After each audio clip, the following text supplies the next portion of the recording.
Nandito kami ngayon sa Puerto Princesa Airport. Ang aga kasi namin dumating. So, yung flight namin is 9 PM pa talaga. So, mga 2 to 3 hours daw bago makapasok. Kaya nakatambay kami dito sa labas. Hindi na lang may aquarium dito. Kaya, yun. Nag-i-enjoy lang din. So, kanina pa kami dito sa labas. Nagtambay lang kami sa isang coffee shop. Yun nga lang, makakarastos ka. Kasi sobrang init din. Sa labas ka lang.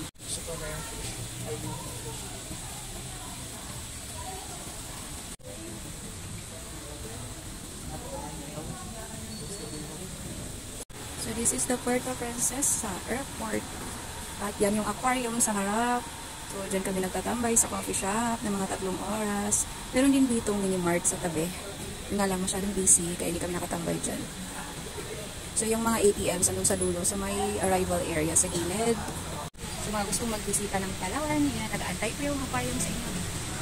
Welcome to Palawan.